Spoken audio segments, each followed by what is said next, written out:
Take a look.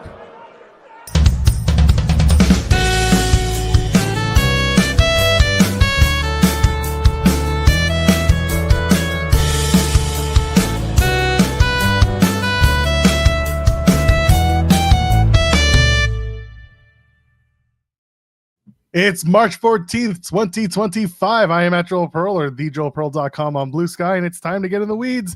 Happy Pie Day. Jeremy Lambert is here. He's surviving. He's thriving. He's going to eat a pizza pie-ding later on. How you doing, Jeremy?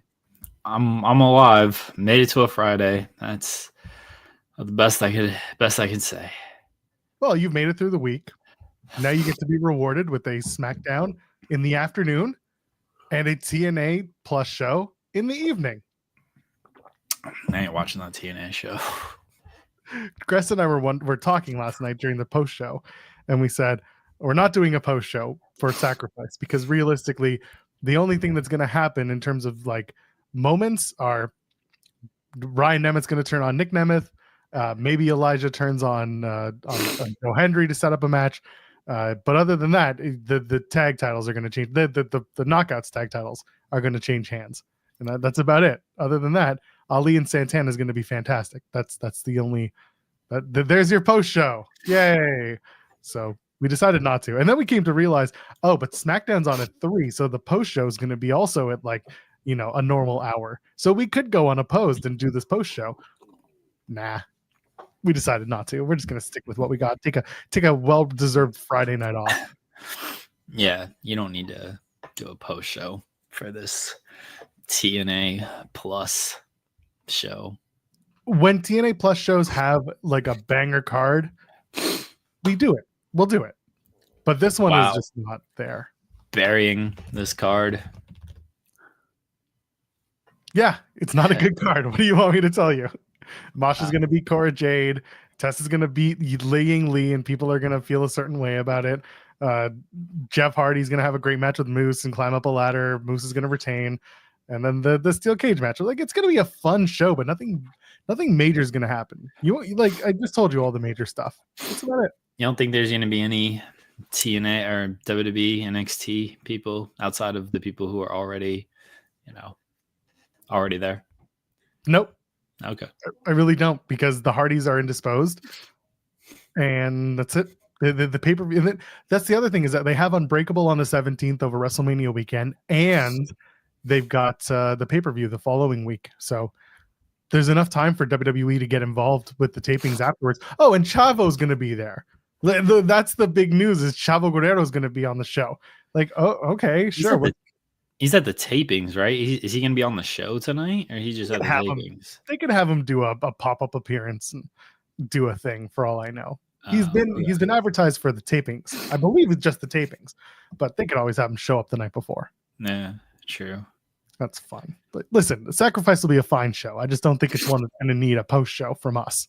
Y'all will get all of our thoughts and feelings after the Thursday night post show. How about that? Cowardly. Yeah, whatever. Can run from that grind. I'm tired on a Friday. Forget it. Fair. Still cowardly. That's fine. What's not cowardly is leaving a thumbs up on the video if you haven't already. What's stopping you? Get up in there. We got plenty to talk about today, but we don't. So let's do it with the Pyro and the Ballyhoo. And you can also subscribe to the channel here at Fightful Overbooked. We're on our way to bigger and better numbers, so we want you to get in there. We got our Fightful Select free tier.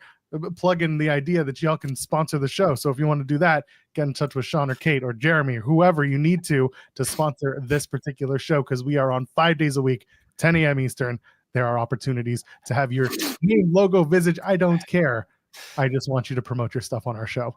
And of course, you can donate a super chat. Any amount, get your question or statement read on the air. And of course, it guides our conversation. Go ahead. You can take over the show. Try it. Send a super chat with what you want to talk about within reason. And I don't need to be within reason. Send a super chat with whatever you're talking about. No reason at all. You know what? I don't have the headlines up here. Oh yeah, what happened? Somebody turned off. I think I did when I turned them off for Spotlight. So I gotta turn them back on. Hold on, I gotta change. I gotta change mine because the orgy's over. Well, Not really. So we watched the Temptation Island last night, Joel. The orgy never stops. It's like MLW. This is a. There we go. That's my new headline. Are we not calling back to your show last night where someone in the chat told you about their orgy experience? Yeah, Cyclops Better Than Wolverine did mention that he had an orgy. So the Temptation Island, everybody, it's on Netflix. They released all episodes. There's no waiting for this. I respect Netflix for doing that. I respect it because they tried to drag out the Love Is Blind season, and the Love Is Blind season sucked, and they fake drama on that show. Temptation Island's got some real drama, everybody. So there's this guy. His name's Breon. I think I got that right. I'm terrible with names. All he wants to do is have a bunch of threesomes. That's it. But he wants to settle down. He's a Christian-loving man as well. You know, he's a God-loving man. But he just wants threesomes. That's all he wants to do. So he has this threesome in the Temptation Island. Sorry to spoil all this for everybody. If you don't want Temptation Island spoilers, mute for a little while. This is way more important than professional wrestling. Are you kidding me? So he has this threesome in the bathroom. And the first thing he says after he gets done with this threesome is, I respect my girlfriend. Dude, you just cheated on your girlfriend with 2 women. But his logic for respecting his girlfriend is, I was very open and honest about how much I want a threesome. So I had a threesome. And now that is how I respect my girlfriend. Because I was honest about wanting it. So even though I did it, I respect my girlfriend. All these men suck. Every single one of them. Every time on this show, the men are god-awful. Like some of the worst men in the world. Just absolutely terrible people. And they've found a good crop of men for this show, honestly. So amazing trash reality. If you want to see just the worst people in the world and you want to feel better about yourself or your relationship, watch this show. Xeno Hour, I don't care if it is a work. It's fucking fantastic. I do not care. I assume all these reality shows are a work. That's fine. It's still good television. It's still good television. I'd argue that every single sexual encounter is a 3-way. You, your partner, and Jesus up above. Just watching away in his cuck chair. I hate you. You called the man a God-loving man. Well, he is. He's out here and he's giving this lady a massage, and she questions him. She's like, "How are you like a good Christian when you want to cheat on your girlfriend and have a threesome?" And he's like, "Well, we all walk different paths, and God made me in this way, so this is how I am still a good God-loving Christian, because this is how God made me, so I'm still a good man." And even the girl was like, "This man just talks himself into circles. He doesn't know what the hell he wants. Like, he's awful." But like, he gives the impression that he wants to be a good person. I thought he was going to be like a good person. I was like, you know what? I got hope for him. I got a little bit of hope for him. No, that went out the window. There's other 2 guys. They look the same. I can't tell them apart. Grant and Tyler, I believe, are their names. They both suck. They were cheating like day 2 on this show, and yeah, they're terrible people. But everybody on this show is pretty terrible. The women are okay. They're on this show, so like, you've either been dragged here or you've dragged your partner here, so something's going wrong. But the men are just awful. These relationships are only like a year long too. Like, they're going to this island. But it's like, we're having so many issues in our relationship. Okay, you've been dating for a year. Just break up. It's all right. Like, you ain't married. You don't. One guy has a kid, but it's not with the girl that he's with. It's with his ex-partner. So, you don't got kids. You're not married. You can break up. No one's gonna fault you for breaking up instead of going on this show. I appreciate that you go on this show. It's great entertainment for me. But it's okay if you just want to break up. Whatever happened to MILF Manor? The MILF Manor is out of season right now. I don't know when it's coming back, if it's coming back. The second season was a little bit of a disappointment. They gotta change the format. Wasn't that to bring on the dads? Yeah, they brought on the dads, the DILF Manor on there, but they gotta change the format around a little bit. See, Temptation Island, they fuck with you. Like the whole premise of the show is god awful, right? You know what I'm saying?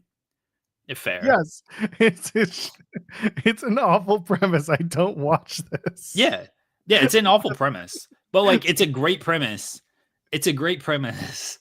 Yeah, you don't want to get the bad seasons of MILF, the out of seasons of MILF. Yeah, it's an awful premise, but here's the thing: like you know what you're getting into when you get the premise. Like you know it's gonna be just terrible. These people are literally going to basically a cheater island, and that's the whole thing. But the producers of the show are very smart because they fuck with the people on this. Like they know how to create the drama. So they create like this, it's called the Temptation Light. And so if somebody is hooking up at the other villa, the light goes off. Oh, it's a physical light. Yeah. So leave a thumbs up on the video. So like if the women are hooking up at the women's villa, the light goes off at the men's villa to show like, hey guys, the women are hooking up. Oh, dude. It's this big, like, I don't know if they edited in post, but it's like this giant, it is like this giant like flag. It's like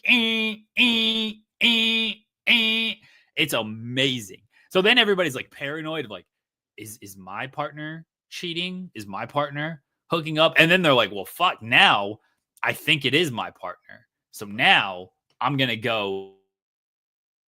It's the insecurity alarm. And right as you're explaining it, he decided to freeze. That makes it even better. Okay. There you go. Anyway, so now everybody's thinking like it creates paranoia, like the USO penitentiary. And they're like, oh, is my partner cheating? Shit, it must be my partner. Now I'm going to go cheat because I can't let them cheat and be the only one to cheat. So I'm going to go cheat. It's amazing. Absolutely amazing. Yeah, Henry mentioned the Spain one.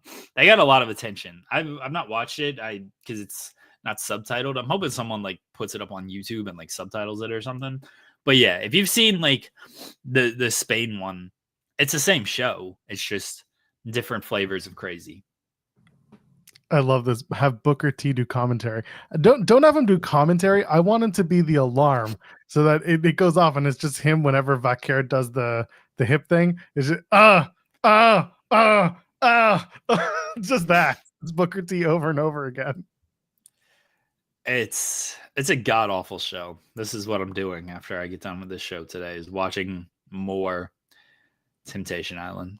I'm getting messages from the anonymous ITW general manager saying it's the worst. It's incredible. Yeah. It's everyone watch that. Watch that instead of watching wrestling. It's a way better use of your time, honestly. Wrestling, who could possibly care?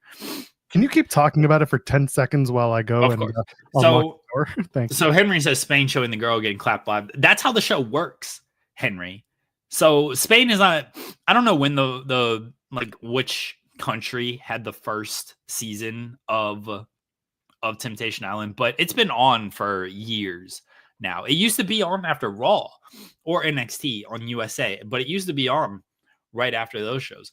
But that's legitimately how it works, is like they go to this place called the Bonfire and they show what their significant other is doing at the bonfire. And yeah, anytime like someone hooks up, that's what they show to the significant. So I mentioned there was a threesome. We haven't gotten to the bonfire on that, but another guy had shower sex with a girl and they showed that to the girl at the bonfire. So the girl had to watch, her boyfriend have shower sex with another girl at the bonfire. It's the messiest show ever. And again, it's just to create this drama of like, here's what your partner's doing. Anyway, how do you feel about that? The host name's is Mark Wahlberg. It's not that Mark Wahlberg. I don't know like what his qualifications are.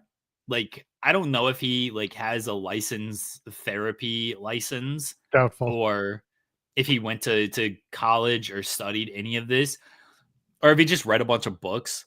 I have no idea. He sounds really smart and insightful, though. Yeah, writers tend to do that for hosts.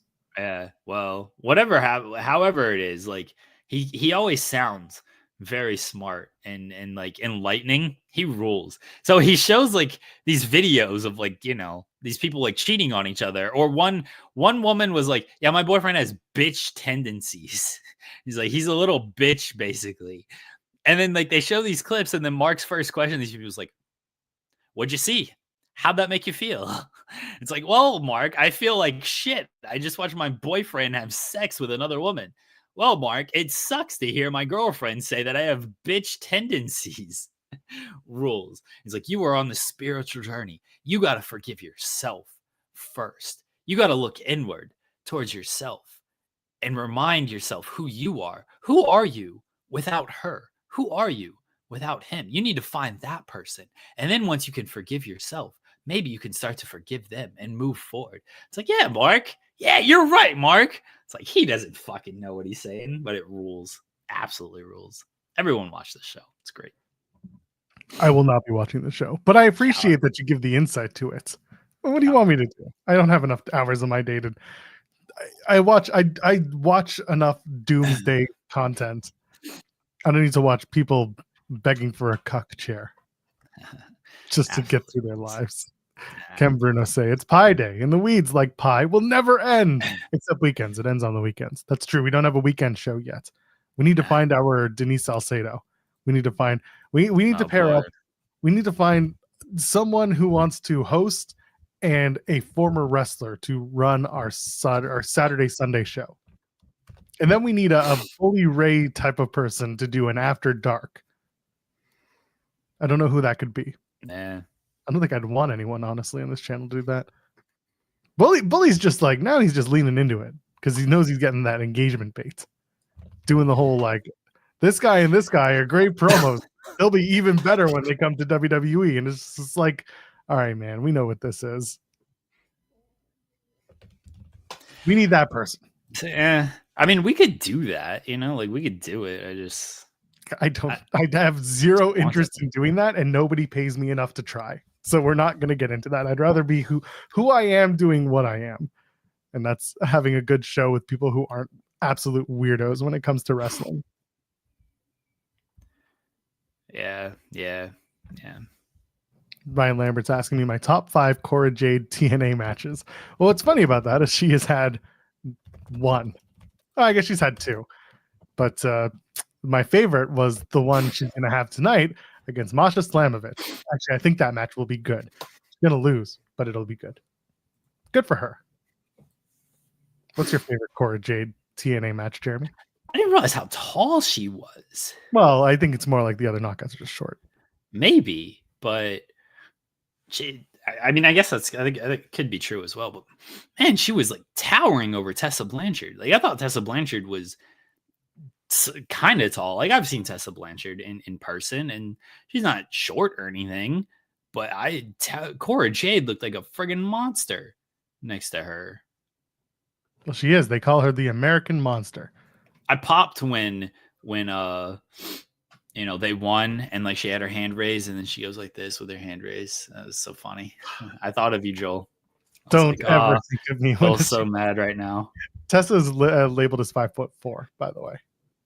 Oh, maybe she's shorter than I thought. Maybe. Yeah. I mean, it's been a while since I saw her wrestle Cade years ago before everything happened. So maybe I just misremembered because my memory sucks and I didn't remember how short she actually was. But Cora Jade just friggin' completely towered over her.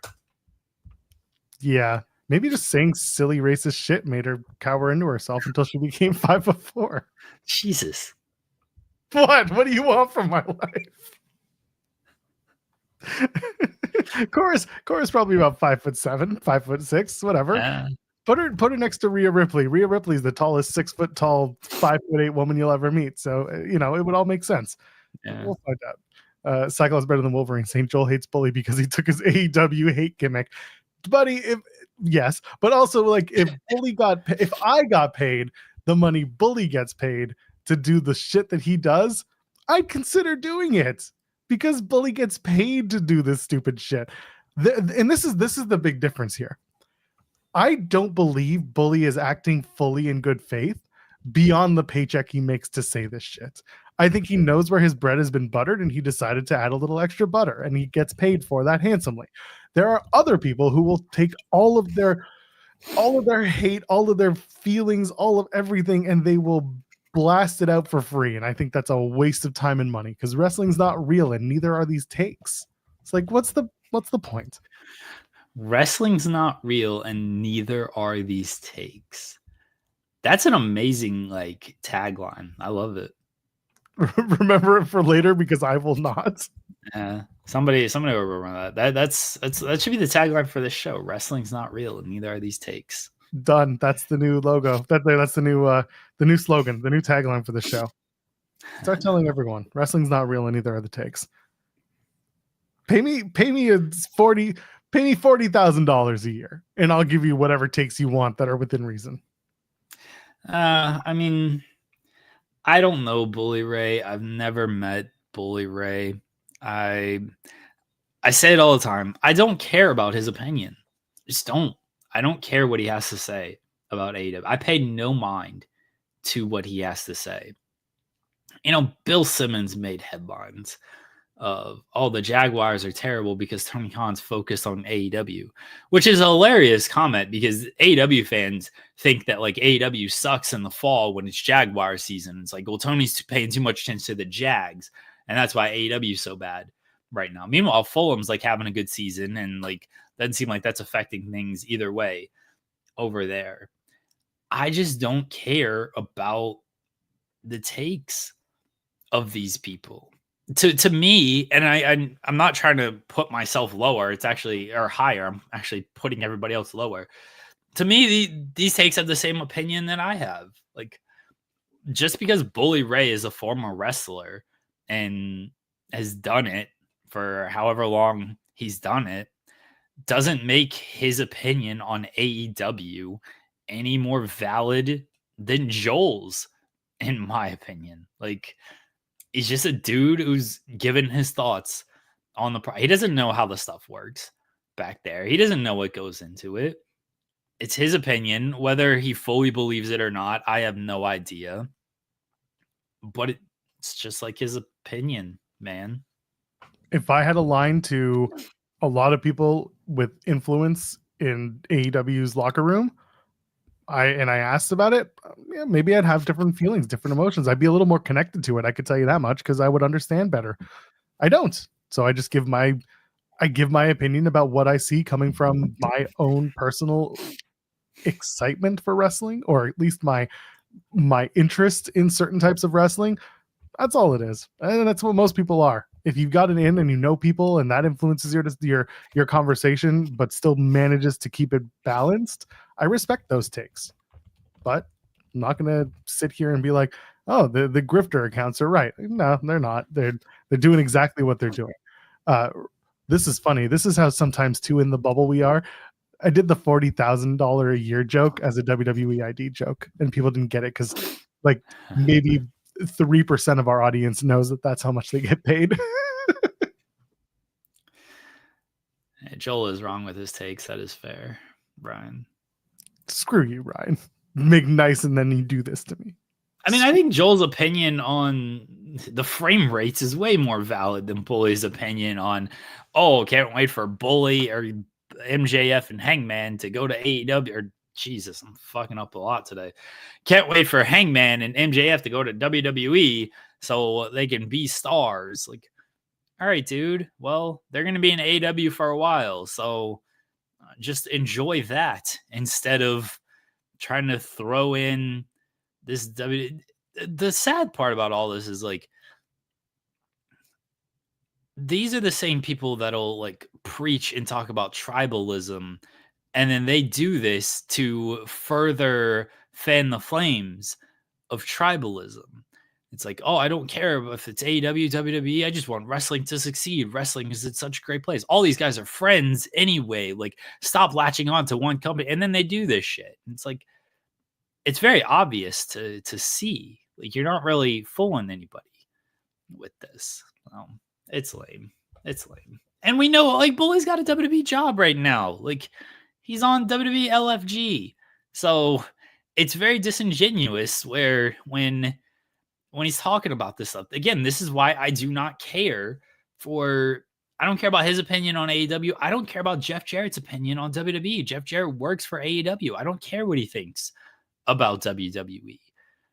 I really wish, there was more. I don't know if people have seen it on Twitter because maybe it's just like my timeline, but someone put out a tweet of like, oh, Jeff Teague is such an amazing storyteller. Jeff Teague, former NBA player. He's played for like 15 different teams, won a championship with the Bucks. Everybody's like, oh, Jeff Teague is such an amazing storyteller. And then it's quote tweeted and it's got like a bunch of videos of Jeff Teague telling stories.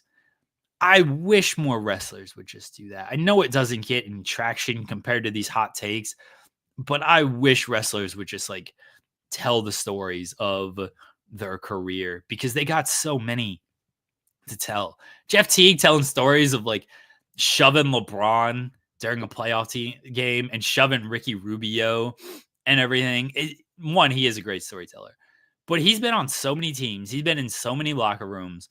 He's played against or with so many great players that like, yeah, Jeff Teague, like listening to him tell stories is way better to me than Shaq being like, Chauncey Billups coaches the Pistons. No, he doesn't. Shaq calling the Pistons boring and saying they're below 500. Like Shaq admitting he does not even watch the Detroit Pistons. Shaq's entertaining. I get it. But it does a disservice to the product of the actual NBA and the television product, like the inside the NBA. Jeff Teague telling stories absolutely rules. I wish we'd get more of that in wrestling because these guys are good storytellers. This is what I love about Cody interviews. Cody just tells the same story 100 different times, but he throws in a little new nugget every single time. It's like, oh, you didn't mention that last time. Whenever Cody does a podcast when he retires, I hope he just tells stories and doesn't give his opinion on the actual wrestling. Be the Wheatley Rhodes hour. I mean, that's fun. It'll make some money. There was a panda in the chat saying, I miss when AEW wrestlers used to do behind the scenes vlogs. I mean, Sammy, the Bucks, who else was doing vlogs? Those are the only two I can really remember that like did much with it. Fuego. Yeah, Fuego. I feel like there was another one, but I'm forgetting. Private Party used to do vlogs. Allie used to do a vlog. Yeah. And that was fun because she would bring like Oreos to the arena and it would be different flavor Oreos to work with different wrestlers. Ethan Page, people are mentioning him. Yeah. Evil Uno used to do one. I mean, they said being the Dark Order at one point. Yeah. I feel like they did. Well, you're not going to get from Ethan Page right now. Sammy is on and off TV. The Bucks are MIA. They're in Guantanamo Bay. They're locked in their own prison. If Fuego is gone, and then being the Dark Order is on the back burner. So there it is. Mariah's had a YouTube channel for years. She doesn't really post much anymore. Yeah, it's fine. I don't know why they stopped doing vlogs. I think because part of the reason why they were doing the vlogs is because they were in the same venue every week. So there wasn't much for setup because it was pretty cut and dry. But now it's changed up. They're back on the road and the dynamics are different. They're working differently. Speedball has a vlog. He's been keeping up with it. I'm hoping that he keeps doing it when he gets settled in with AEW. I'm sure that'll be on. Thunder Rosa's everywhere. Someone's mentioning Thunder Rosa. Like she is. Yeah. She literally does Busted Open. She does her vlog. She's got her Patreon. Like she's very involved and she's very like one-to-one with her fan base. I respect it. It's very good to have. Yeah, Thunder Rosa has she does the taco thing as well, where she like interviews people. Thunder Rosa puts out some good content. It's not so much anymore like behind the scenes with what she does. So can you hit a 630? Can I hit a 630? Yeah, apparently it's you and I versus Bully and Dave at WrestleMania. I can barely get out of bed right now, so I mean, maybe give me a little bit, but right now, yeah, I'm in no condition to hit a 630. It'll be you and I against those two at the pool the poolside where they're doing their show during Mania week. That's where we're gonna do it. Oh, okay. Yeah, Shucky Ducky's asking about your three-way. Just go back. This whole thing is between. No. Do not put out. I did not have a threesome. I know what my headline reads. It's a reference to a show. Have you considered using quotation marks? No, my wife watches this show. She knows. She gets it. Like, no. Once again, everyone has a three-way. It's between them, their partner, and the man upstairs, sitting in his cuck chair, just watching it go. Matt Jackson and his wife do have a wrestling travel vlog thing going on now. Yeah. It's the travel stuff that I'm surprised more wrestlers don't like talk about. Some of them do, but like when 90% of your business is traveling and trying to find travel and all that stuff, I'm surprised more people don't do that. Talk about that. I like travel vloggers, not the obnoxious like we're van lifers, and then van life gets overrated, so it's, we're cabin drifters, and then the cabin drifter goes, oh, we're back to van life. I don't need that. Or life update, we're having a baby, and you're like, that's great. I hope you don't bring we had the baby, and the baby's coming to van life with us, and you're like, just go retire, please. Just let the baby have a regular life. The baby's 14 months old, and you need to see how cute she is in front of this camera. Yeah, I'm calling out one specific vlogger right now, but the point is, stop it. Who are you calling out? Not gonna mention them on the air because they have a very large following base. Can you put it in the private chat? Yes, you probably will not have heard of them. I was about to say, but we'll see. There you go. In the private chat. There are people who are going to figure it. There are plenty of vloggers who do that, by the way. It's not just one specific. I don't know who that person is. Look at my baby. Anyway, it's not for me. It's just not for me. That's all. Kick the baby. Don't kick the baby. Ken Bruno is sending us stuff again. This one actually might get us in trouble, so I'm absolutely going to post it. Oh, is it threesome related? Yes and no. It's very it's very topical, but also very non sequitur. So it also has faces on it that, hold on, let's get it up here so y'all can see it. Is it this one? Yes, there we go. Shout out to Cam Bruno, always sending us the most ridiculous shit. This. Bully Ray speaks out. Can't wait for the MILF man of MILFs to stop visiting Temptation Island and becoming stars. The chair kills me. The chair kills me. Every time I go to a hotel now, it's the first thing I look for. Why? You just need to know that the chair is there for you. Just in case. Okay. All right. If you say so. We're always just making sure. I'm never calling out Marco Stunt. Never. I like Marco. Nah, Marco seems cool. Oh, man. Hilarious. Anyway, what's next? What is van lifers? Joel, you got to watch better television. It's all YouTube content. I don't have. You got to watch better YouTube. I don't really have. I don't. My YouTube is basically like certain travel vloggers that are not van lifers, tech YouTubers, one guy who plays Mario Maker and has a soothing voice, and the late night hosts, the late night monologues. Oh, and like Gen Z political channels, political topic channels, political commentary. Yeah, political commentary channels. I can speak, I promise. That was terrible as well. They're all bad. None of this sounds good. That's it. I'm not getting into video game music YouTube. I've never been a big video game music guy. Although 8-Bit Music Theory does rule. They are very good. Not my thing. No Simpsons breakdown. No, because after season 10, you're done. The movie was like, we can't do much more after this. That was it.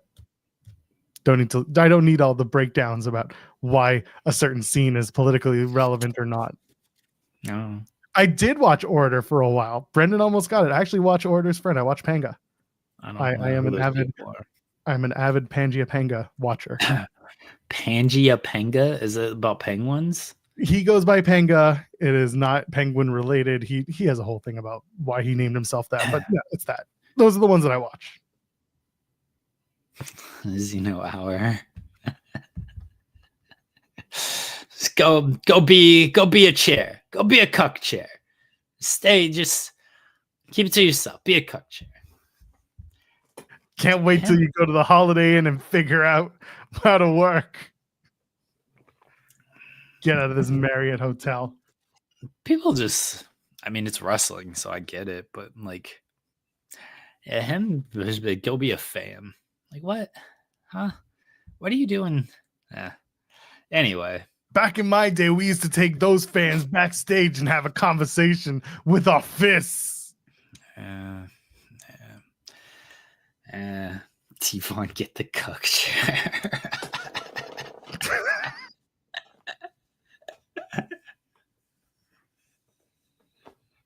So, how did you get busted open? Really upset with you? Went after Bully. Look back, I thought it was great. Bully, not so much. It happens. Tables, ladders, and cuck chairs.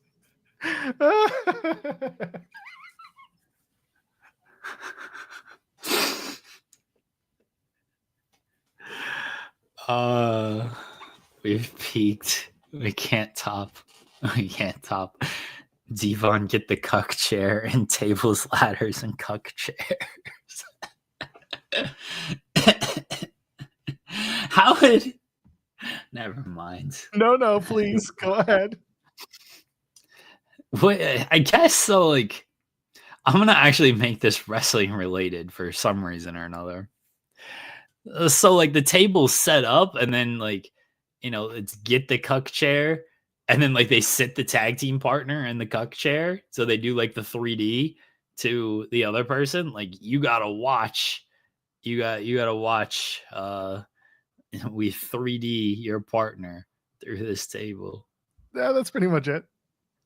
Or they put you in the cuck chair and they do the was up drop onto the cuck chair because, you know, got to give them a little something, right? Yeah. Oh, man. You know what? When they give Devon that elusive producer position he thinks he's going to get, that should be the first thing he pitches. All right, so Bubba and I are in the ring. And next thing you know, I'm going to say, Bubba, get the cuck chair. And Bubba's just going to look and be like, you too?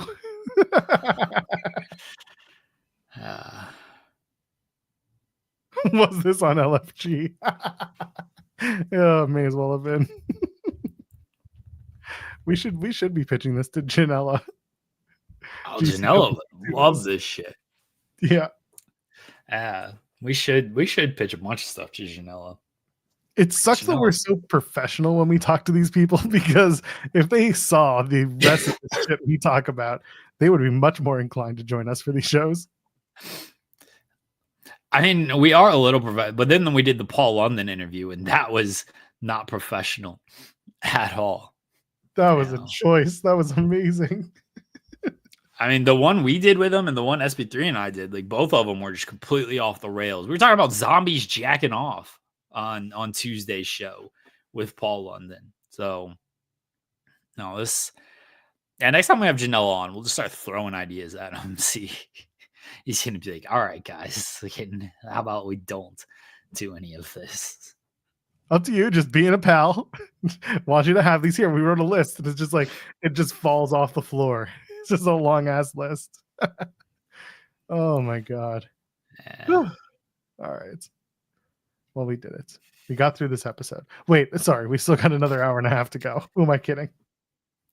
I don't feel like we need to get through another hour and a half. It feels like that's the end of this show.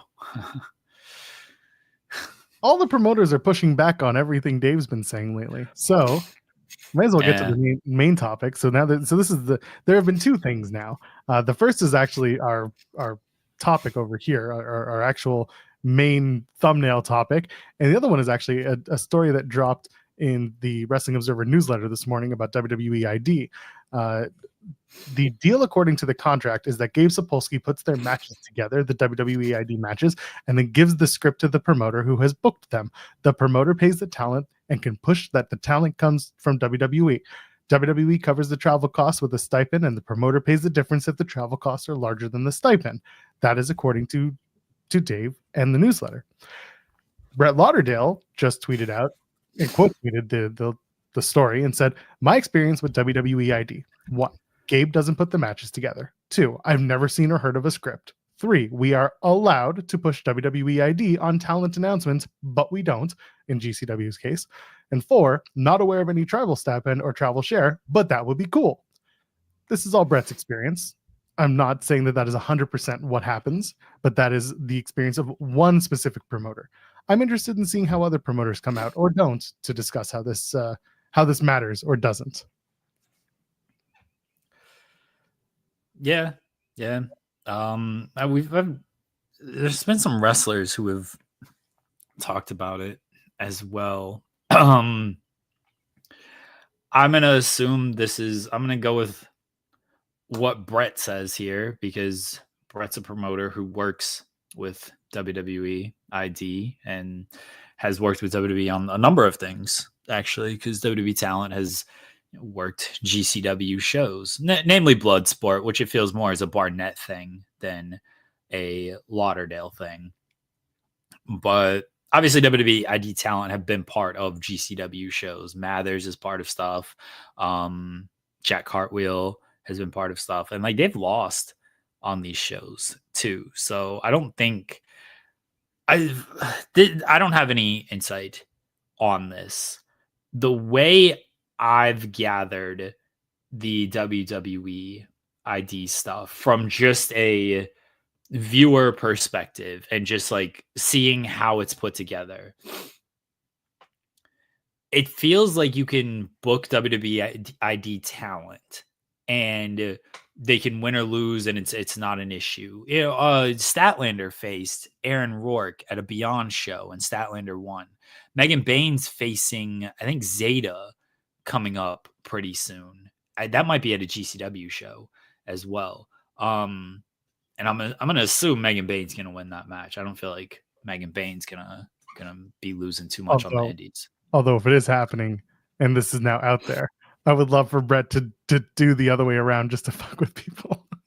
I mean, he could. That'd be funny, but like you can look at the cage match and you can see that, you know, Marcus Mathers has lost independent matches. Jack Cartwheel has lost independent matches. Like you can literally see this on cage match. Where I'm thinking that WWE ID is involved is they put together certain WWE ID matches. Nick Wayne, by the way, beat Marcus Mathers at a Defy show earlier this year. So there's another example. So so Marcus Mathers faced Aaron Rourke, both WWE ID talents, at WWN, which is basically been used for WWE ID matches. And Mathers won that match. That's where I think ID has some say in who wins. If it's ID talent against ID talent, they are like, hey, we want this guy to win. Because the way Jack Cartwheel was saying is like they're basically running a promotion through other promotions, if that makes sense. Like, yeah, it's like the NWA title going from the NWA proper to your local indie because the champ's in town. Odds are they're not going to drop the title, or Billy will have a say if they want to do an angle. But when they're in NWA, they're running NWA stories similar to that.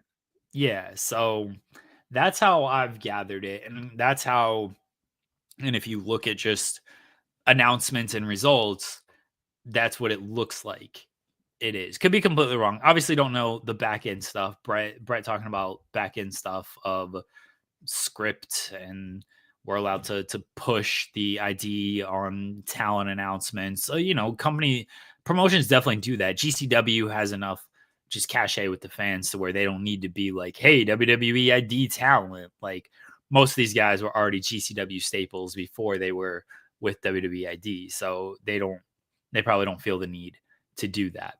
And I don't think Gabe puts together matches unless they are ID and ID matches. And then I do think that there is like, hey, we want this person to win. And I'm sure the promoters are, because most of the companies, it's like WWN or CZW. Like, yeah, sure. What do we care who wins this match, this ID versus ID match? Yeah, it really feels like, and you mentioned Jack Cartwheel kind of alluding to this.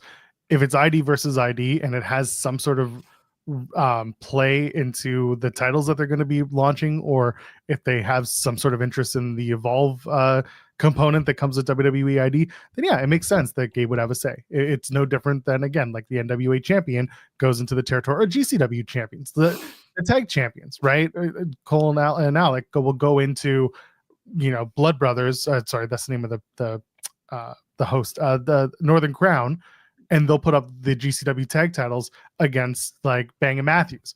That's an easy match. Like Brett's gonna say, okay, well, my tag team goes over because they are the tag champions. If it's a GCW tag team title match sanctioned at this event, then I have final say as to what my tag team champions do.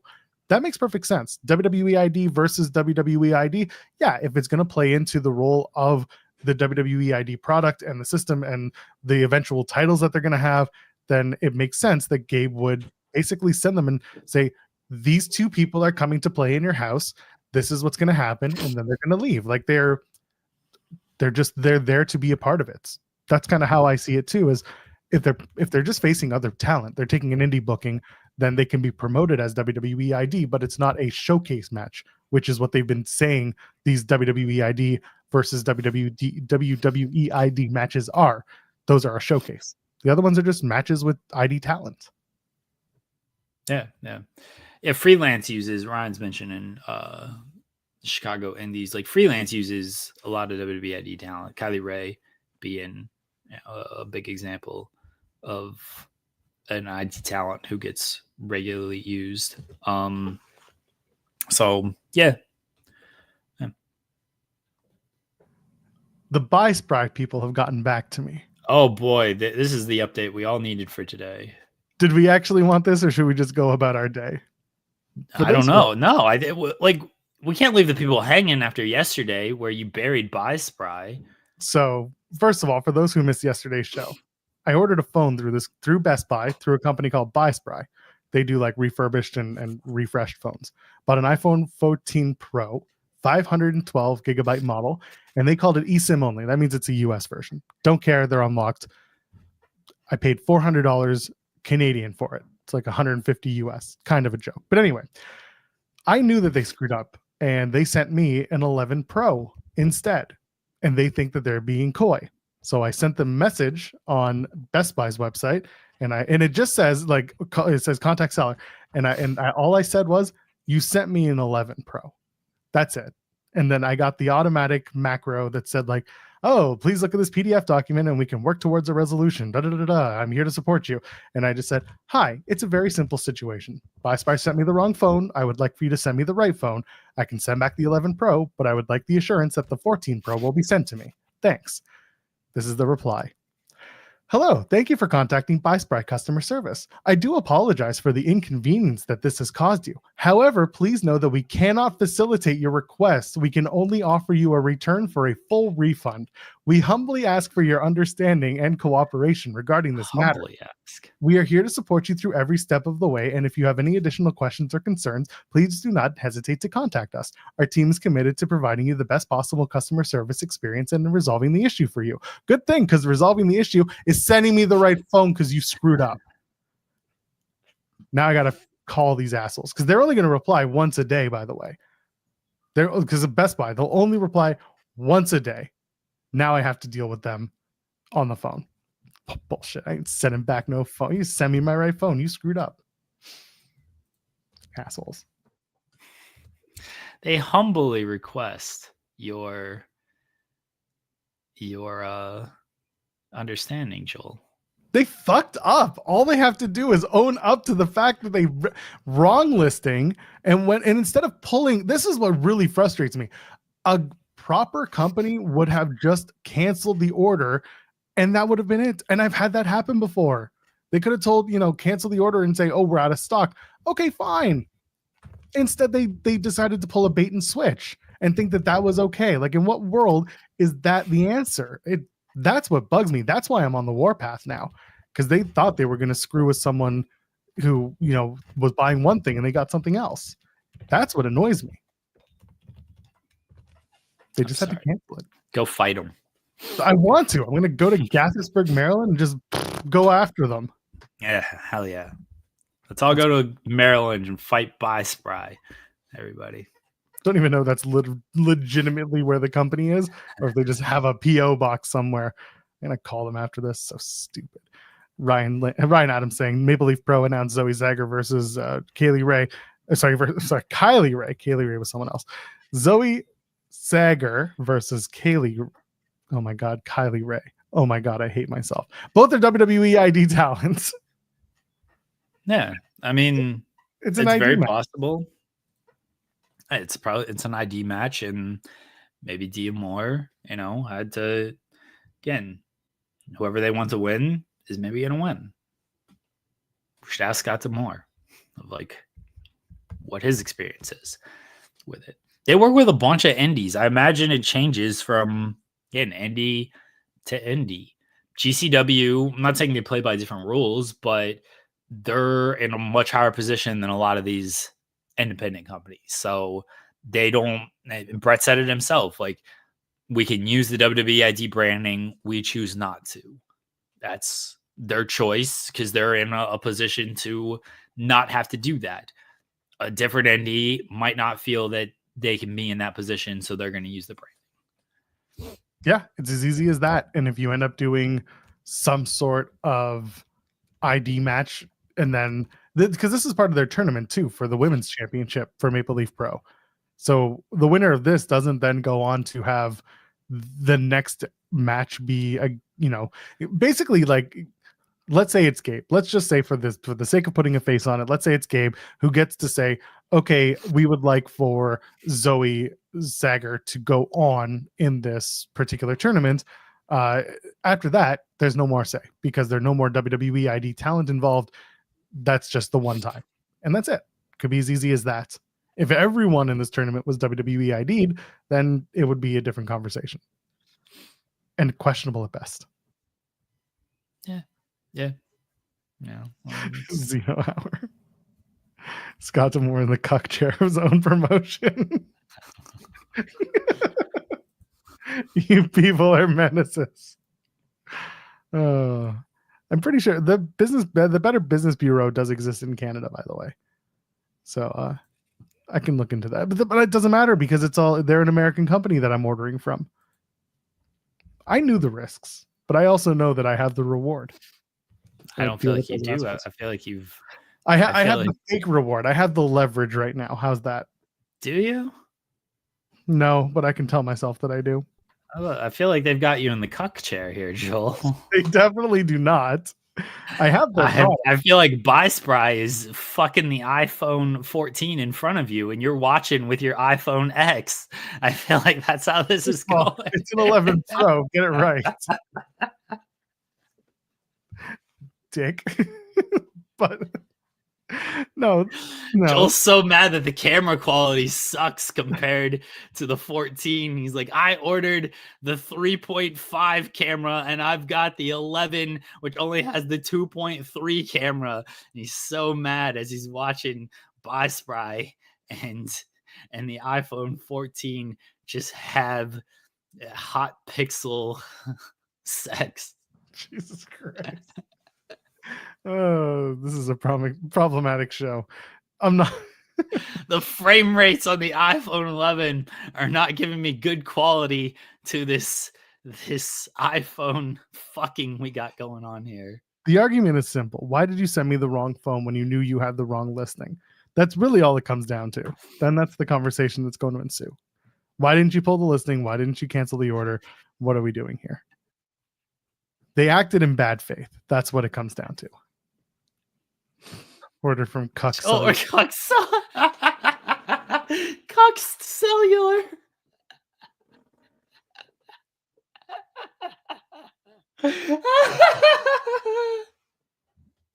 You people are menaces. Cuck Cellular. People suck.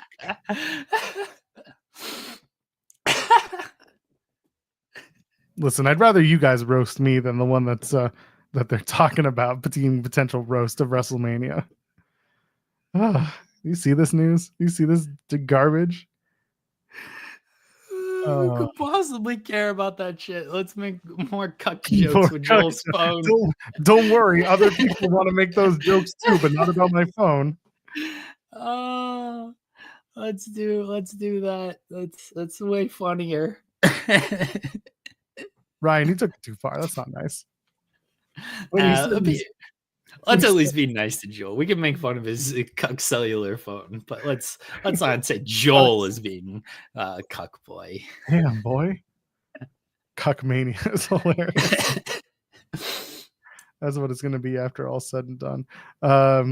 Actually, so we'll go back to the thumbnail. The reason why we're doing this whole thing and why we talked about we're changing the thumbnail to just the cuck chair. That's it. It's just going to be that chair, and it's just nothing else. This is it. It's just going to be this. Waiting for those MILF mares. Anyway, yeah. So there was a report that went out this week that there's been talk of naming Rock and Cena the Rock and Soul Connection, to which Brian Gewirtz, it's WrestleMania season because Gewirtz is out here just he's shooting shit down. He's gonna be on Busted Open soon and telling all the behind the scenes stories and how everybody got it wrong. It's gonna roll. He ain't gonna say shit because he's got to wait until he can write a book about it. That's all he's just protecting his assets. He was on all the shows last year and doing interviews and talking about. Remember, because he made a bunch of headlines because he's like, oh yeah, Cody was supposed to be a little bit more. He wasn't supposed to be so sad when The Rock cucked him out of the WrestleMania spot. Rock said, "Why don't you go take a seat over there?" Yeah, so Gewirtz was telling stories last year, so I assume he's going to be doing some interviews telling stories this year. Fantastic. Gewirtz just shoots it right down and was like, wrong again. And everyone's like, why? What are we doing here? This is the one thing that really annoys me about this time of year is that people simultaneously, fans want to see the magic, but they don't like it when the magician tells them that's not it. Like, they want to know what's going on in the kitchen, but they don't like it when the chef says, no, that's not it. They want to believe so badly, but they also want to know that they're not being worked. That, like, the second Gewirtz said, no, that's not it, they were like, no, that's not it. Big Dave's a liar, or whoever reported it. And that shit just always annoys me because they're trying to get their point across because they're in the bubble, or they're inside the story. And everyone's reporting who's outside, but like, yes, they're getting secondhand information, but like they're sourcing, if they're good, they're sourcing it to more than one person. Like, it's a really annoying time of year for this stuff. People just want to believe what they want to believe, but they also want to know that they're not being, they're not being worked, brother. It's wrestling. None of this matters. I don't know if it's Rock and Soul Connection. I think that name sucks, by the way. So if that's really what was pitched, which I can 100% believe it was, like, I feel like they pitch a bunch of stuff. That doesn't mean that they're going forward with it or anything, but I can 100% believe that, like, someone in that room was like, what about Rock and Soul Connection? And that might be as far as it went. No idea. But yeah, that name sucks if that's what it is. Like, it's the Rock and John Cena. Just call them the Rock and John Cena. You don't have to go fancy with your tag team name for a duo that might appear on screen together like 2 more times the rest of the year, like Mania and then maybe the Raw after Mania. I don't have a whole lot of hope that, like, Rock's going to be part of the show for very long. So I don't know if they need to go super fancy with a tag team name here. Just throw them all on a t-shirt like you did with Travis Scott and sell your t-shirts like that. You don't need to do some type of team name. And if you do, come up with something better than Rock and Soul Connection, because that sucks. Just call them the Hollywood Connection. There you go. Hollywood Connection. Why does it gotta be like Connection? Call them the Hollywood Squares. Just call them Fast and Furious. Just see. Let them fight over which one's fast and which one's furious. Dwayne and John. That's their names. John and Dwayne. DJ, and then it's just it's The Rock's initials as well. So The Dwayne Rock's John. all excited. Dwayne John. It's called the Hollywood Homeboys. All right. Hollywood homies. I don't know if Break-A-Wish is like that's a cool line. I don't know about that being a tag team name though. Yeah, Break-A-Wish it's a t-shirt. They might get sued for Hollywood hunks. This was the funniest shit to me last night. We were talking on the post show. I was like, people were just like, "What happens to Ryan Nemeth after all this?" And I'm like, "What do you mean? What happens to Ryan Nemeth? He painted himself into a corner. He's got nowhere else to go. He's literally suing or threatening to sue his former employer and the guy who went to work for the company that's partnered with his current employer. Like, what do you mean? What's he gonna do?" It'd be funny if he tried to sue them over Hollywood hunks, though.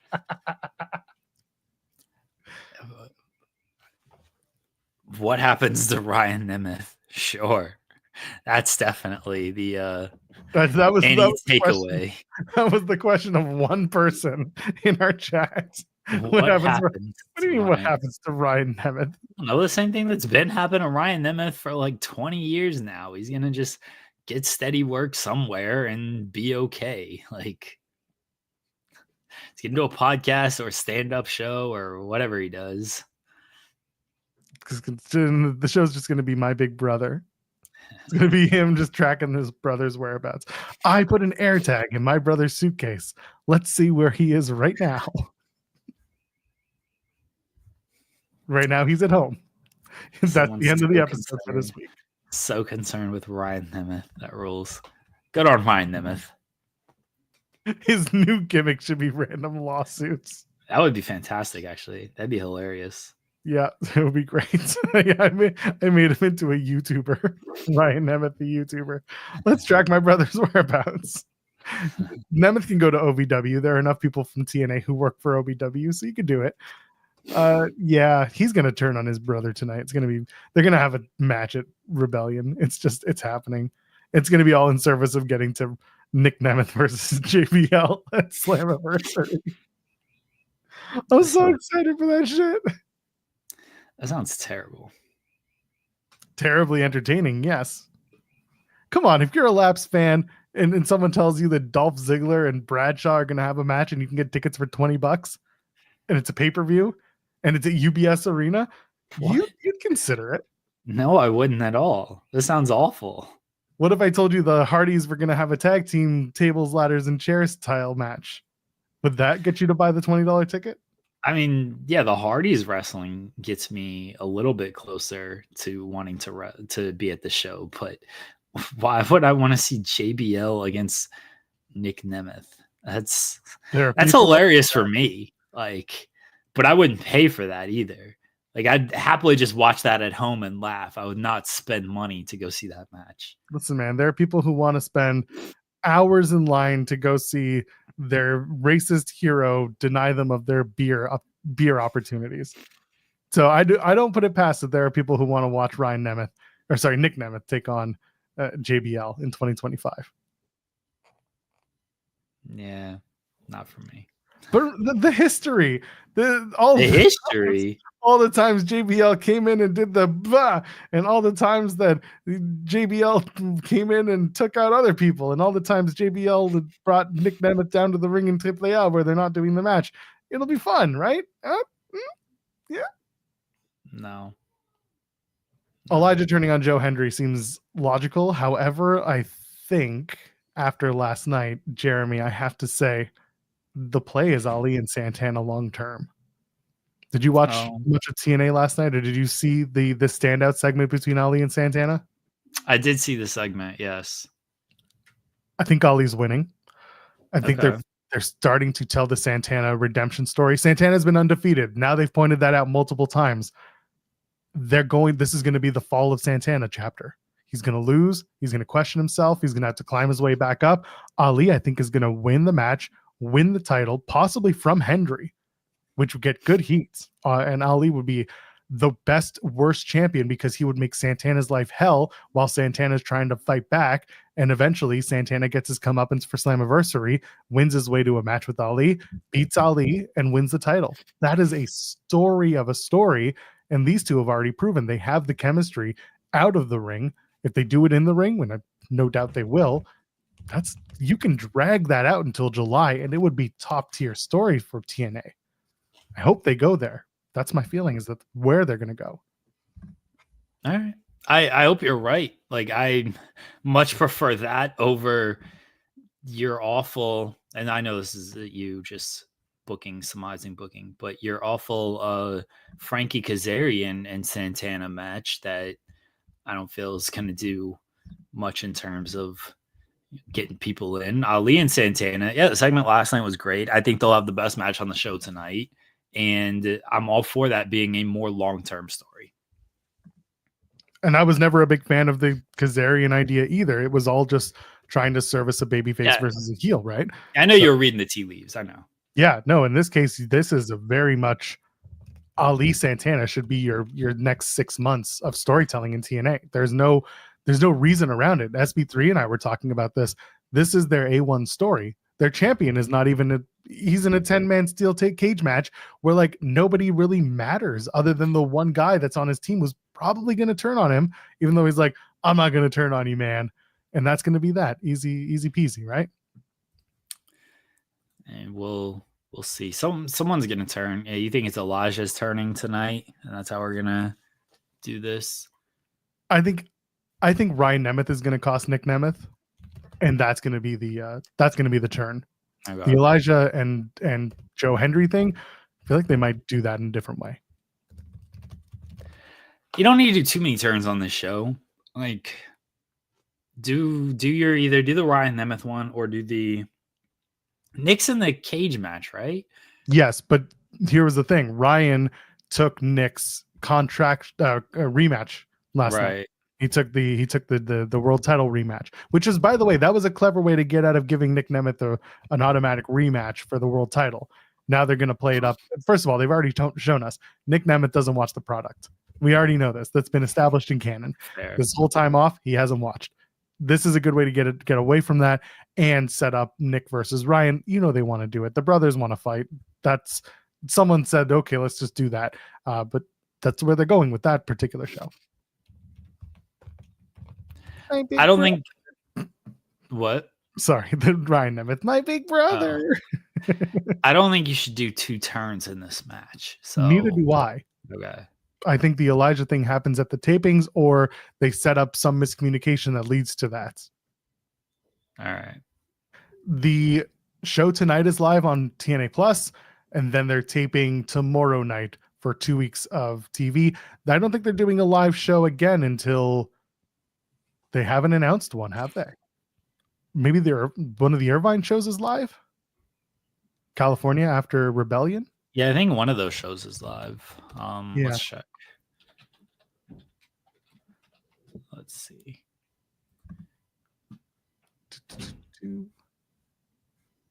Show me Impact live. I don't know. Okay, March. Yeah, they're live May 1st.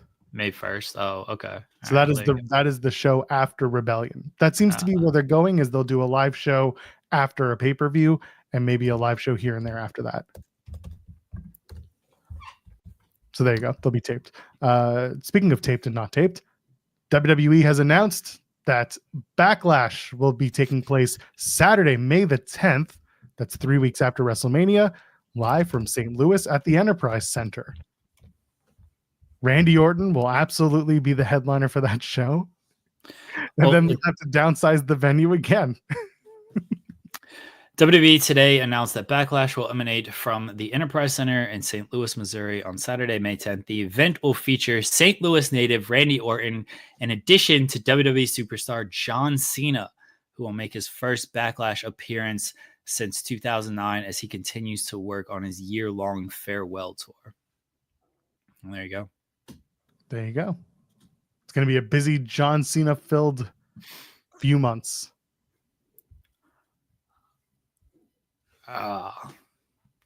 Fuck. What happened? Nothing. I'll tell you off Okay. air. It's nothing Yeah. that just dropped that I would just missed. Oh, they have It's not. Randy. No, it's not new. It's not like wrestling Oh, news okay. wise.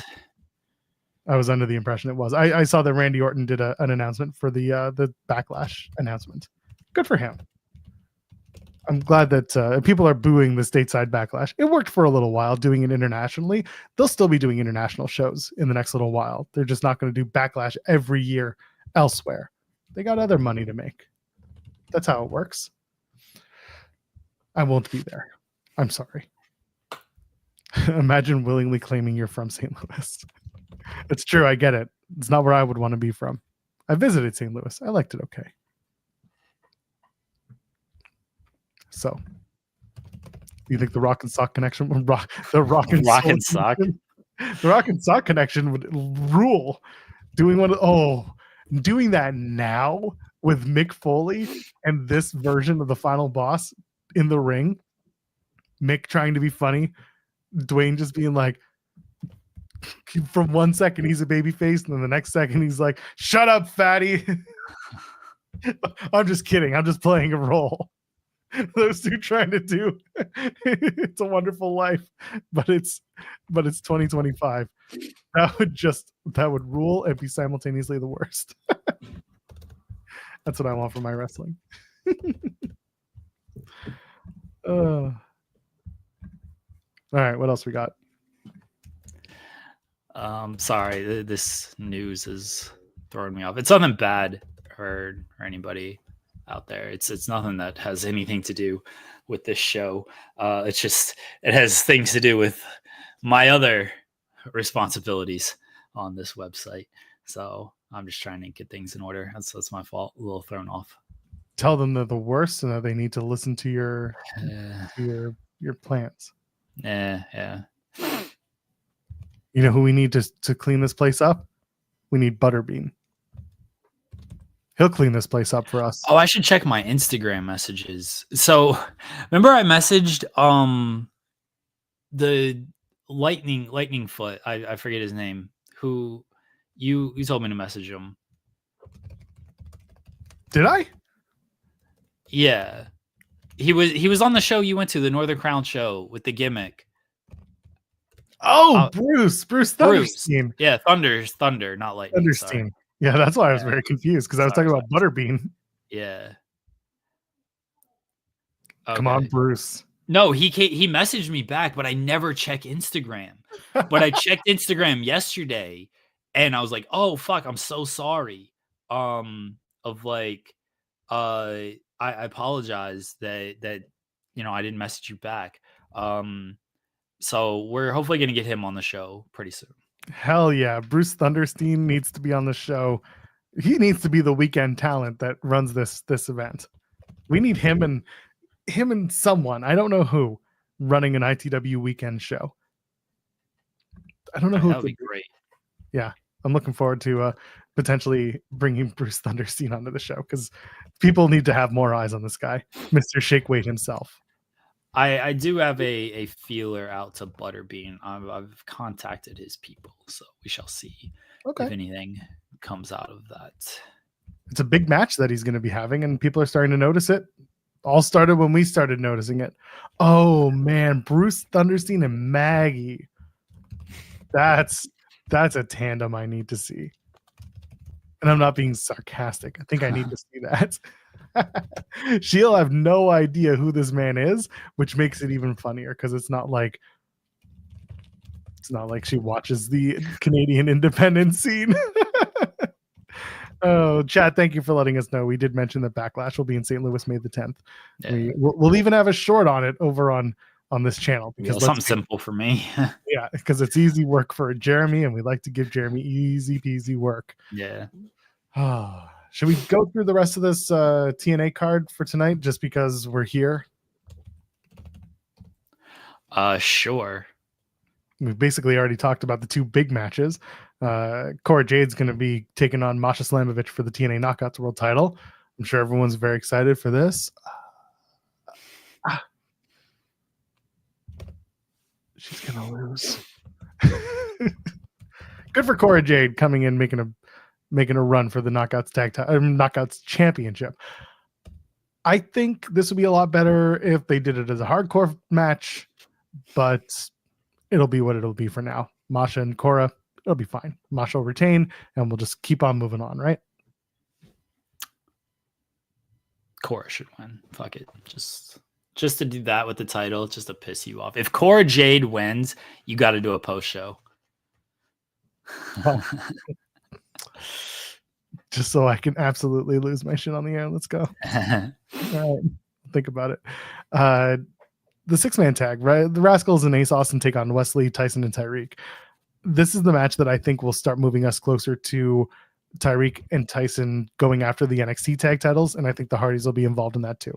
Make it a 3-way, maybe even a 4-way for the NXT tag titles at Fraxium, of course, and maybe Hank and Tank. No, maybe not Hank and Tank. Some other tag team, but that's where I'm at for this match. I think that I don't know for sure. I think Wesley, Tyson, and Tyreek win to balance out the NXT people, the NXT contingent on the show. Yeah, I could see them. Sure, they win. I will not be recording my reaction to this match. Yeah. That's what we need. Use your iPhone 11, not 14, and record your reaction. I have a 13. Okay, I have this is my regular phone. I have it. I tried to upgrade because I need a better battery for upcoming events. I hate you so much. Mustafa Ali and Mike Santana. I think I mentioned this earlier. Ali's going to win this thing. He should be winning this thing to start the redemption for Santana, or the bottoming out of Santana. It's a de facto number 1 contenders match for the TNA World Title, except for when Elijah turns on Joe Hendry and gets the match instead. I thought Santana was going to win, but now you're kind of sold me on Ali winning and prolonging the feud. So I guess we'll see. Ali sold me last night. That particular segment really did me in as like they need to. Santana has not faced adversity, and there was a line in that promo about pressure meeting adversity, and like the promo was about Santana not living up to the pressure and not being able to take on adversity. But meanwhile, Santana's like, no, I've done all this. But they basically, the way that they made it sound was that Santana's going to crumble under this pressure. He's going to lose the adversity and lose to adversity. And it's going to make him question his entire like sobriety, his everything.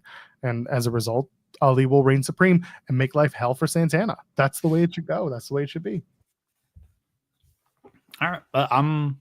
I'm with it. I can see that, and I do hope they prolong it because again, I would much prefer Ali and Santana as opposed to Santana and Kazarian. Mance Warner with Steph Delander take on Sami Callihan. Did you see that little segment this week? I did not catch that one. No. You're better off. Sammy does the like close up into the camera talking and is like just saying words. He's like, I'm angry and I'm gonna beat up Mance Warner. And then Steph Delander walks into the shot and like says, are you crashing out on camera? And you've got Mance Warner coming up and like, oh, you want to hit old Manser. You want to hit old Manser so bad right now. And these two men with their differing accents and weird carny sayings just jaw-jacking back and forth until Steph Delander slaps Sammy in the face. It was so bad, but I'm looking forward to this because it's a street fight, and these two guys are pretty good at the street fighting. But Manser's gonna win. It's his first match in. Let's go. It's not his first match. It's his first like big match because he's had a match on TNA. Right. Moose and Jeff Hardy for the X Division Championship. It's a ladder match. Moose is gonna win. Jeff Hardy will be good because Jeff Hardy gets to jump off of tall things, and that's that. Anything to add? Am I going to be mad? No, I said, do you have anything to add? Oh, do I have anything to add? Are you going to be mad? Are you going to be? Retains? Yeah, I was going to say, is that what you're saying? Like, are you going to be mad that Moose retains? I don't know if Moose is going to retain. I think they're setting up Leon Slater for Moose. Okay. I think Leon's the guy to win that title and move on in the X Division. Because if Moose is so against cashing in option C, and trying to make this the best X Division championship reign ever, sure, then Leon's got to be the guy to dethrone him. Frankie Kazarian takes on Steven Macklin. This is just a match on the card. I think Kazarian's going to win. Sorry, Steve Macklin, you big old loser. Yeah, I feel like Kazarian's gonna win that as well. He's been not so secretly winning every single singles match he's been in. Frank Macklin's been on a slide. Northern Army is going to show up. They're going to get involved. No, there won't be no Eric Young. It's just going to be the Sinner and Saint guys. And then Macklin's going to be like, you told me you were going to stay out of my way. Da, da, da, da. And then Eric Young's going to be like, I did stay out of your way. I didn't send them out. They did it on their own volition. And that'll rekindle whatever they're supposed to do. Eric Young's a ghost, right? Like we've established he is a ghost. He doesn't exist, right? Because like he walked in, they did a thing at the fireside. I don't know if you saw this promo on TNA, but like Macklin's sitting there, he's journaling, and all of a sudden they come in, just EY comes in a frame, sits down at the fire, and they share a drink. And they just talk, and then Macklin gets up and says, you saw your way and you can see your way out. I'm like, yeah, of course he did. He's a ghost. He didn't know how to come in anyway because he's a damn ghost. EY's not real, is what I'm getting at. I feel like he is real, though. They killed him. He came back to life, allegedly. Remember the Apocalypse Now thing that Macklin did where, EY was a day behind Macklin. He went to the hotel and all that stuff. I'm pretty sure it's because EY was a ghost. He's a damn ghost, Eric Young. First man to ever get killed in TNA and come back the next week. Well, a few months later. Amazing how they had to tell that story. Anyway, Macklin's going to lose. The only other real match on the card is Tessa and Ling Lee. Hooray. Tessa's going to win. They were making up Ling Lee as like this big star that's been undefeated when really she's had 4 singles matches since she debuted in September of last year. When they brought that up last night on commentary, I was like, really? What are you doing? And then everyone's going to make jokes because Tessa Ling Lee, oh, of course, you beat the Asian woman, and that'll be that.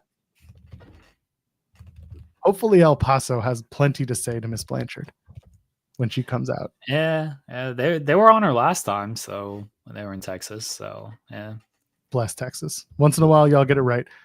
Steel cage 10-man tag. We kind of alluded to it, but Hendry, Hardy, Elijah, Slater, Nick Nemeth versus the System and the Colognes. I think the System and the Colognes win it, and that's that. Look at everyone happy as a pig in shit.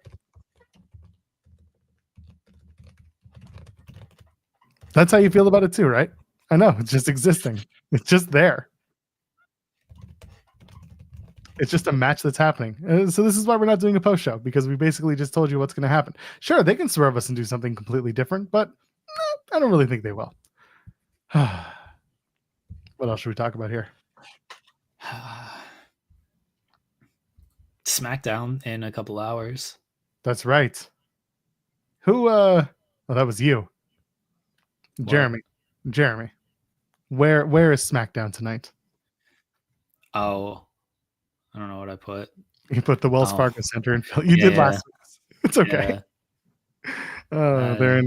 They're in Barcelona, or however you. Yeah, I knew they were in Spain. That's on me. My bad, guys. That's okay. I like to make the joke once in a while. You're still good at your job. Someone asking, does Chavo show up tonight? If he does, he'll do a little backstage thing, and it'll lead to him doing a match that tapes tomorrow night for TNA. That's all I'm expecting from Chavo. I don't even know what Chavo was going to do unless he does like a 6-man with the Colognes or has a friend and teams up against the Colognes. Like, I don't know what the plan is. I was about to ask Shucky Ducky because he said they said they're in Spain, but going to Barcelona is a pain, so maybe not. Wish you could go. If you can, go to SmackDown. It starts in a few hours. Miz TV with Cody Rhodes. Is John Cena going to show up in the middle of that Miz TV and be like, Miz, fine speech. I beat you at WrestleMania. Miz will be like, no, actually, I beat you. And John Cena will just beat the shit out of Miz for a minute to get the heat back. And then Cody Rhodes will be like, I'm the captain now. I don't think Cena's showing up. I feel like if Cena was on the show, they'd advertise it. I don't think they would just do, because they're advertising him for Raw. So, yeah, I think if Cena was on the show, they'd advertise it. So I do not expect John Cena on the show at all. If he shows up, great, but feels like that's something they would advertise. Yeah, I get it. They have him advertised for other shows, like you said. He'll just he'll be called out tonight, I think. And that'll be that, since he's gonna be somewhere. He's gonna be on Monday, right? Yeah. They're gonna be on the Monday show in Brussels.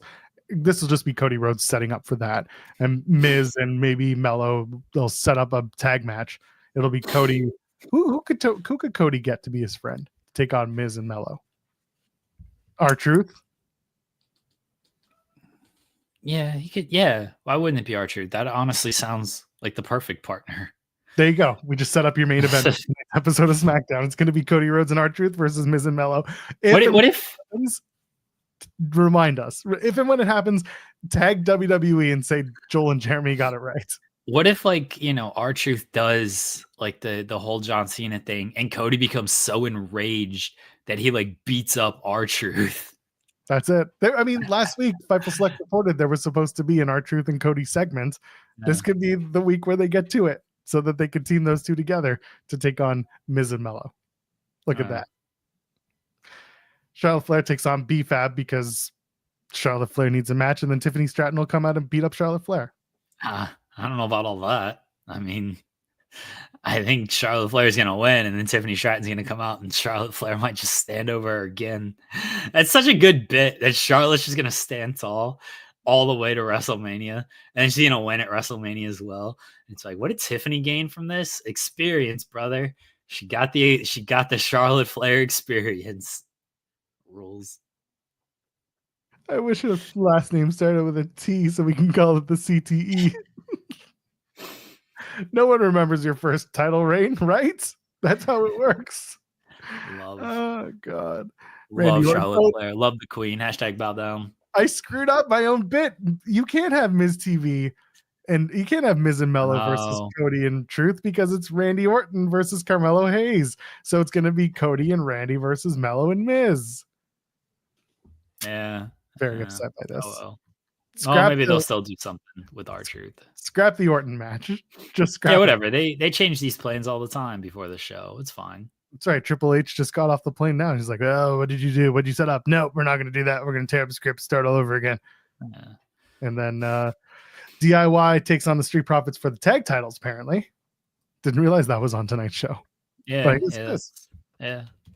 Okay. Feels like we're going to get some non-finish out of this. Otherwise, like, I'd put the titles on the Street Profits, but they're both heel groups. So yeah, it feels like we're getting some type of non-finish out of this match. Do they do a Motor City Machine Guns run in? I don't know about like them running in, but yeah, it just feels like there's going to be a non-finish. I thought the Pretty Deadly got a tag title. Oh no, they did last week. They got a tag title shot. They earned it, yeah, but they don't get the shot yet. Man, what's going on here?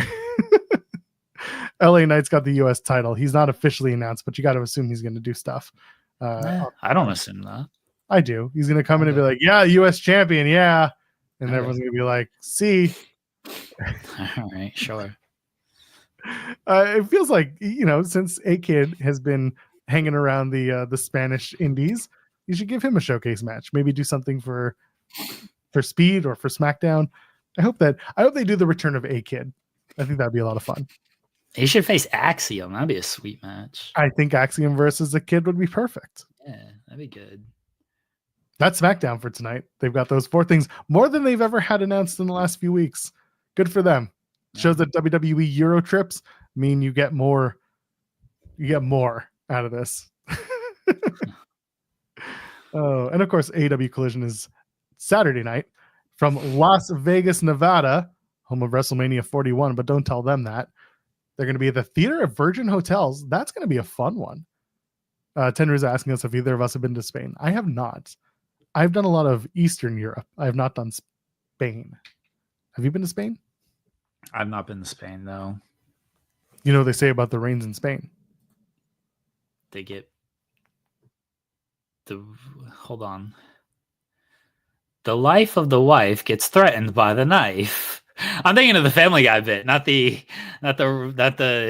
rains. Yeah, I know what you're talking about, but I don't actually know. I can only think of the Family Guy bit. We're just gonna move on. What is it? Falls plainly on the plains. Oh, Falls okay. mainly Yeah. on the plains. All right. Yeah. No, I can only think of the life of the wife gets threatened by the knife. It's so awful. I guess Liv Morgan will be on the show. I don't know about this, but they haven't announced anything officially about Okay. Liv. Maybe she's in Spain enjoying a new Rolex. Oh, there you go. It's been raining for 2 weeks in the city, so the quote is wrong.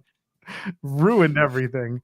I think Liv Morgan posted like her schedule, and it was this was part of her schedule. So I think that's why people said Liv Morgan, but that could easily be, that could easily be a dark match type of thing. Yeah.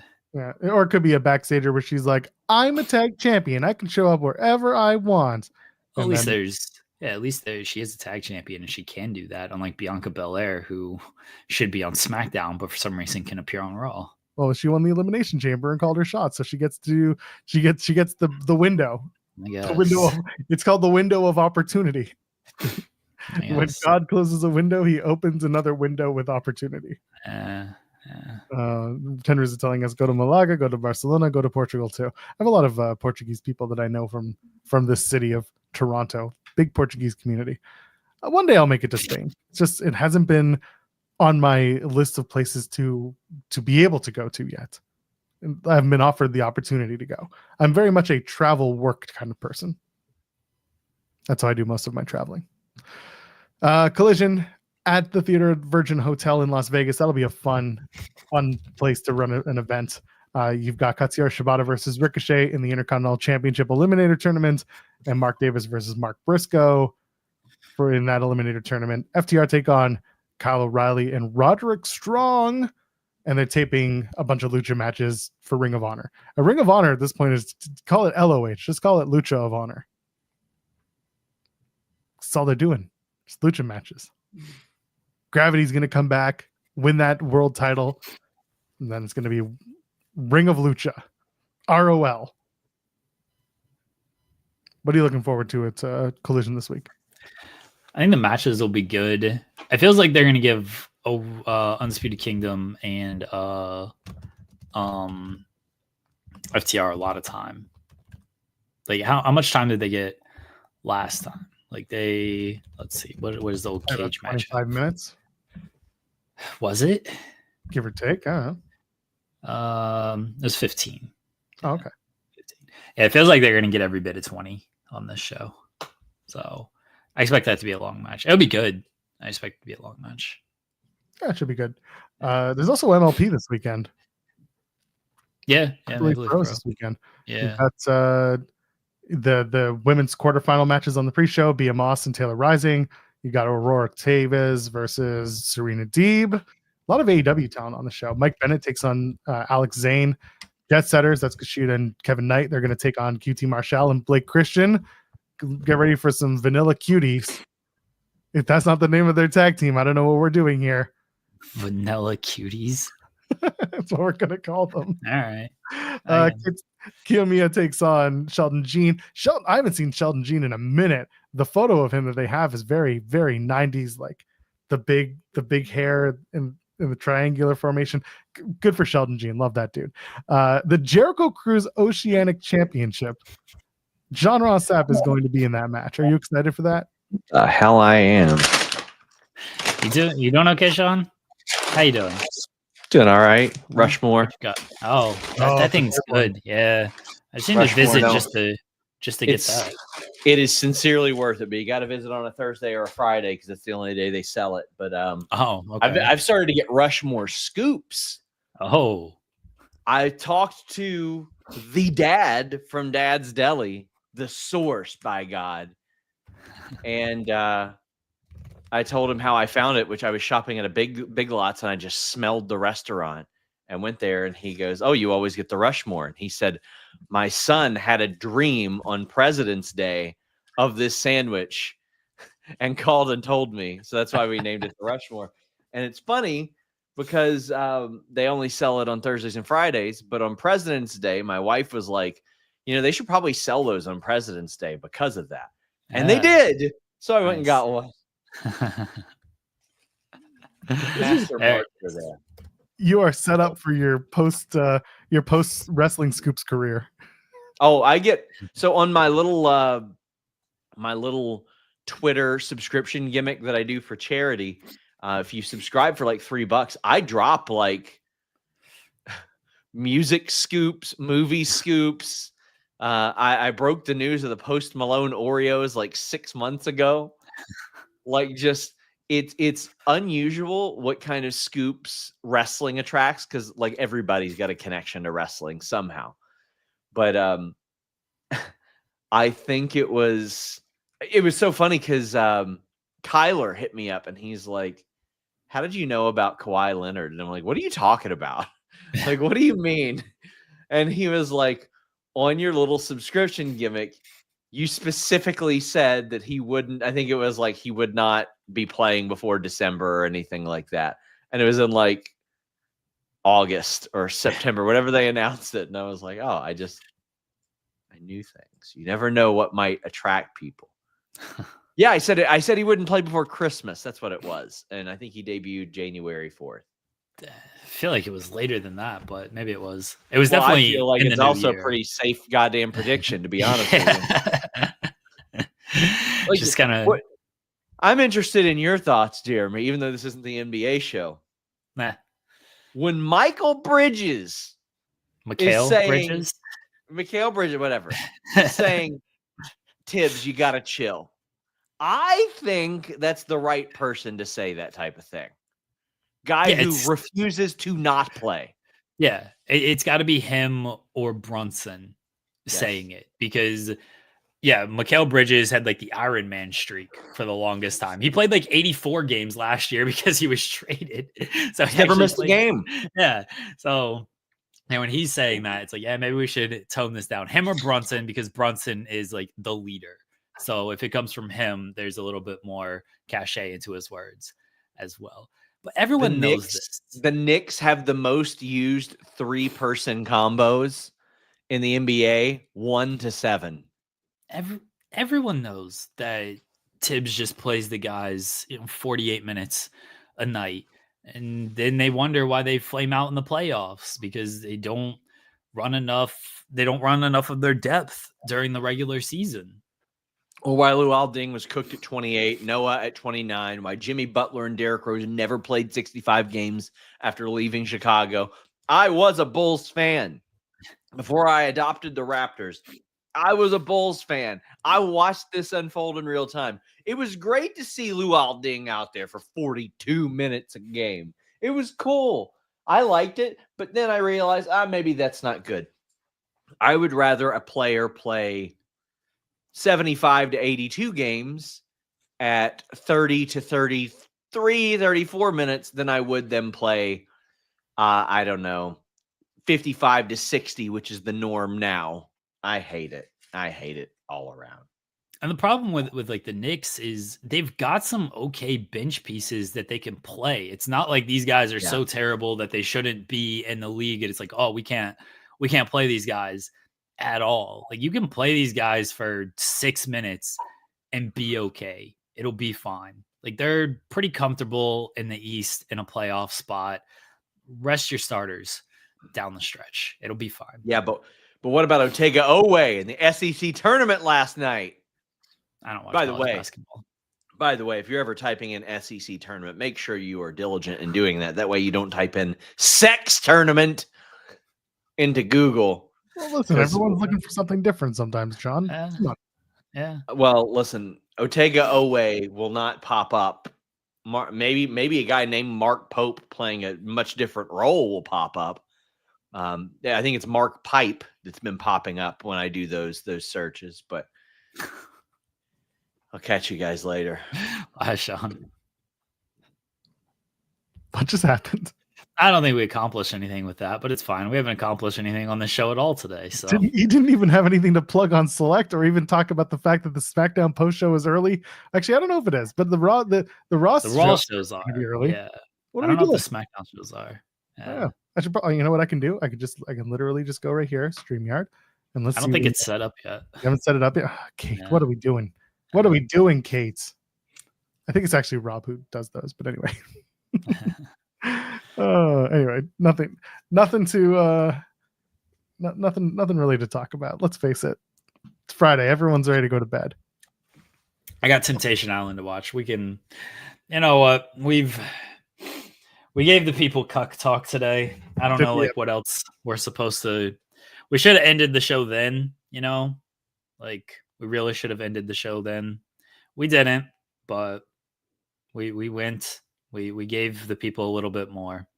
Feels like we can let everybody enjoy their Friday. That's right. I'm gonna go call Buy Spry. I'm gonna go yell at them. Yeah, you're gonna get phone cucked.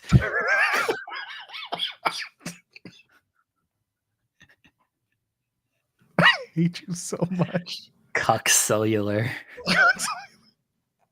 Go watch your favorite wrestling this weekend, or don't. Just enjoy the weather. I know in Toronto it's supposed to be beautiful. We're back here on Monday, as we are every week, 5 days a week here on In the Weeds. 10 a.m. Eastern starts. Jeremy, anything to plug? Never. Perfect. No mana this week because we have no mana to drink. Yeah, somebody give me some mana. Maybe that'll. You notice, like I started feeling terrible when I ran out of mana, so it feels like it's one and the same here. You know, I think the mana withdrawal, caught me and just threw my entire body off. What is this? Oh no, we got one more from Ken Bruno. Oh, okay. This is gonna be something. Hold on, I gotta open it. I gotta put it into the thing. Just give me a second here. Got to vamp too. I hate Twitter. See, it does that. Okay. Yeah. Will there be a post show for my situation? I might do one to talk about what happened with Buy Spry. Oh yeah. We should just do a show on that. Yeah. When it gets resolved and I take my victory lap, then we'll deal with it. We'll see. Presented by MILF Manor. Nice. That's a really nice chair. I got to admit. Joel, you look really happy there. That's my profile photo. Joel needs a cell phone though. That's what's missing. We need like a phone on the table or in the chair. We need a cell phone in the chair. Giant cell phone pillow. Yeah. That's all that's missing. Otherwise, great job, Ken Bruno.